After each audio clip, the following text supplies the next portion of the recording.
retour sur le plateau de TV Finance. Merci d'être avec nous. Stéphane Sauduté nous a rejoint, fondateur de Technibourse. Bonjour Stéphane. Bonjour à tous et à tous. Et ce matin, on va parler du CAC 40 avec un rallye de fin d'année à attendre et des investisseurs qui sont plus rassurés, on va dire, vis-à-vis de l'accord, de la trêve en tout cas, qu'ils ont mis en place entre la Chine et les États-Unis. Oui, c'est vrai. En fait, on pouvait guère espérer mieux. Je pense que on a déjà eu la semaine dernière une prime de 100 points avec l'accord sur le Brexit, la détente des taux italiens, les excellents chiffres du Black Friday et du Cyber Monday. Donc, ça nous a permis de nous éloigner d'une zone très dangereuse sur le CAC 40, autour des 4800-4900 points. Et puis cette semaine, je dirais qu'on transforme un petit peu l'essai également avec finalement on repousse un peu les choses qui fâchent. Il y a effectivement une trêve de Noël, je pense, entre les États-Unis et la Chine. Donc les 3 prochains mois, ils s'autorisent à attendre encore jusque-là pour essayer de trouver un accord qui satisfait les deux parties. Donc pas de taxation à 25% sur 200 milliards de produits chinois pour le moment, seulement 10% je crois. Donc tout ça fait plaisir au marché. On a de nouveau, je dirais, une prime de 100 points cette semaine. Alors est-ce qu'on peut monter beaucoup plus haut sur le CAC 40? Je pense que déjà le rallye de fin d'année, on peut dire qu'il a commencé puisqu'on a décollé quasiment de 200 points par rapport aux récents points bas, donc ce qui est déjà pas mal. C'était presque inespéré il y a encore une dizaine de jours tant le tableau était noirci de plein de choses qui fâchent. On peut encore monter, je pense. Je me fixe un niveau potentiel entre 5150 et 5250 points. Peut-être en la faveur de la trêve des confiseurs entre les deux réveillons. Alors il faut voir quand même également ce qui va sortir de la réunion de l'OPEP, mais on en parlera peut-être sur le pétrole tout à l'heure. Et puis également Dixit sur la future hausse des taux US, parce qu'il y a une réunion quand même du FOMC en décembre qui devrait en théorie augmenter un petit peu une nouvelle fois, mettre un tour de vis sur les taux. Alors est-ce que ils vont changer un peu, modifier leur timing, parce qu'on nous promet quand même une baisse de la croissance mondiale, et donc il ne faudrait pas qu'il y ait un effet ciseau. Baisse de la croissance mondiale, hausse trop violente des taux US, et là ça mettrait vraiment en porte-à-faux un peu les entreprises.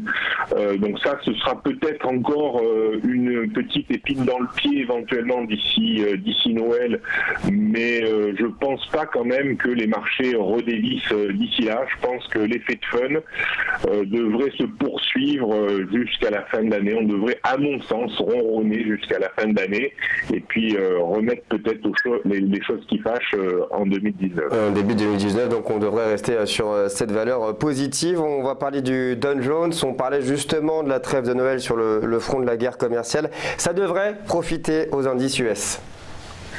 Oui, c'est vrai que ça fait 2 mois de suite que j'encourageais à surveiller deux niveaux, un niveau très important en clôture mensuelle d'octobre puis en clôture mensuelle de novembre. Je disais en clôture mensuelle d'octobre, il fallait sauver les 24 000 points et ça avait été fait fin octobre.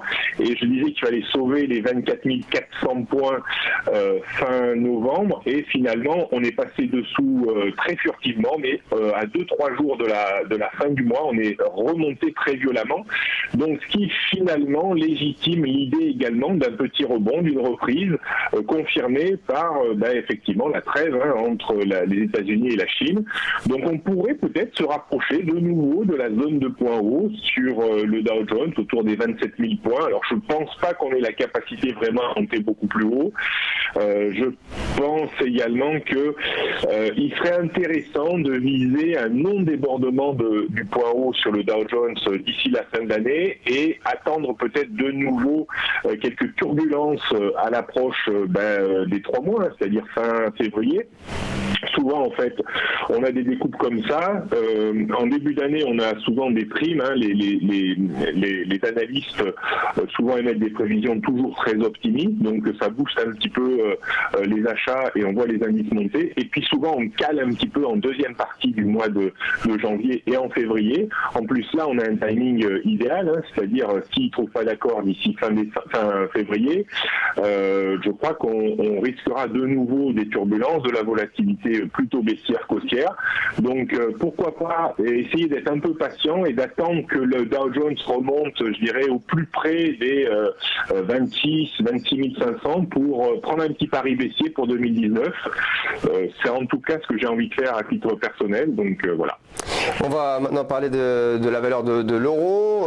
On s'approche des 1,12, 1,13. C'est une zone de support qui est théoriquement solide.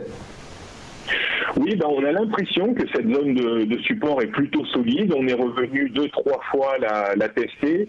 Pour moi, c'est la zone vraiment d'équilibre. 1,12, 1,13, passer vraiment en dessous détruirait complètement le potentiel de reprise de l'euro-dollar. Pour moi, en fait, cette vraie hausse que l'on a eue, cette très importante hausse que l'on a eue entre 1,03 et 1,26 a été corrigée sur un ratio ultra limite autour des 1,12, 1,13. Ça n'empêcherait pas de voir un euro repartir un petit peu dans le sens de ce puissant mouvement haussier, mais il faudra quand même casser à la hausse des niveaux très importants, notamment les 1,15, puis les 1,16 et surtout les 1,18 pour voir l'euro repartir vers les 1,20, 1,25, 1,26. Par contre, si on passait vraiment clairement sous les 1,12, 1,13, là, pour le coup, je pense qu'on pourrait aller revisiter les 1,08, 1,10.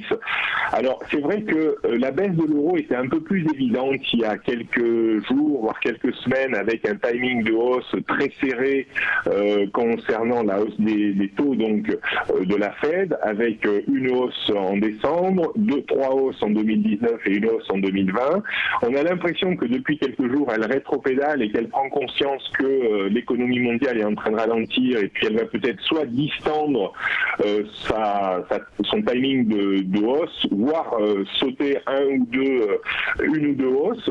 Donc tout ça favorisera un peu l'euro-dollar, ça mettra donc une pression baissière sur le dollar, et donc une baisse forte de l'euro dans l'immédiat est peut-être moins évidente qu'il y a quelques jours encore selon les spécialistes, et puis repartir donc à l'assaut de ces niveaux que j'ai évoqués, 1,15 voire 1,16, ne serait peut-être pas si étonnant que cela dans les prochaines semaines.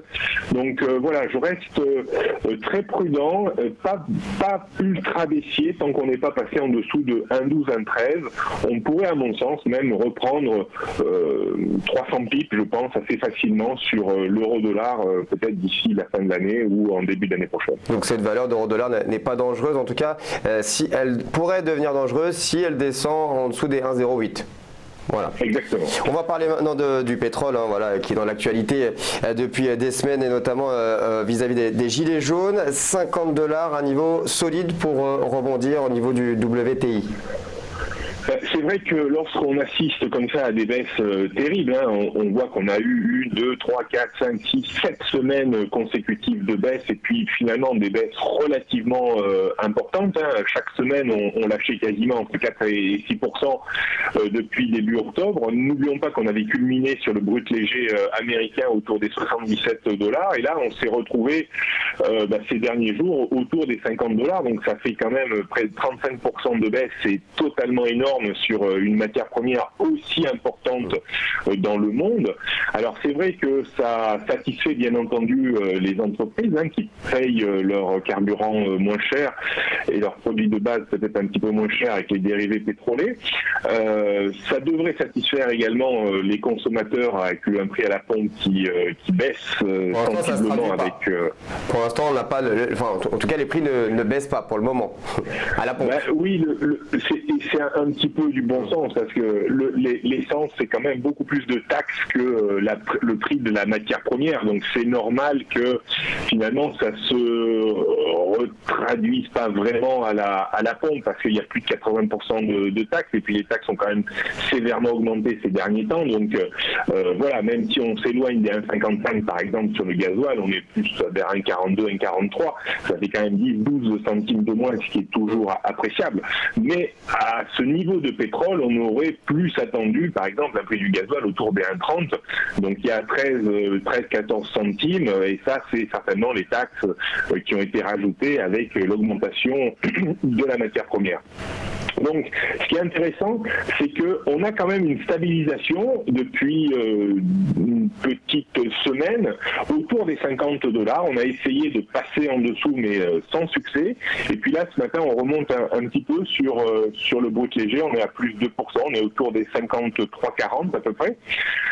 Donc, j'ai l'impression qu'il y a certainement des rachats de positions vendeuses parce que n'oubliez pas qu'il y a la réunion de l'OPEP qui devrait fixer une réduction de la production.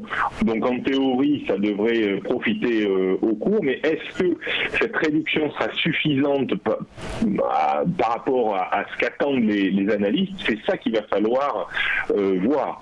Si cette réduction n'est pas suffisante, là on pourrait effectivement encore baisser, casser les 50. Si on casse les 50 et qu'on se maintient dessous, la zone suivante est plutôt située autour des 40, 44 $.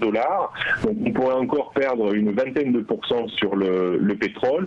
Bon, j'ai pas l'impression qu'on puisse le faire immédiatement. Moi, je reste plutôt dans l'idée qu'à un moment ou à un autre, il va falloir une correction technique puissante, mais elle sera quand même, à mon sens, bloquée par une zone que l'on peut définir entre 56 et 60 $. Je pense que l'élastique quand même haussier de ces derniers mois est cassé et qu'on va voir certainement maintenant un pétrole peut-être dérivé au sens large, plutôt entre 45 et 60 $ pendant une longue période. Donc voilà, je pense qu'un pétrole cher n'est plus d'actualité. Maintenant, reste à savoir si les taxes finiront par baisser ou pas. Merci beaucoup Stéphane Sauduté. Je rappelle que vous êtes fondateur de Technibourse. On va marquer une petite pause sur TV Finance. On se retrouve dans quelques instants. À tout de suite.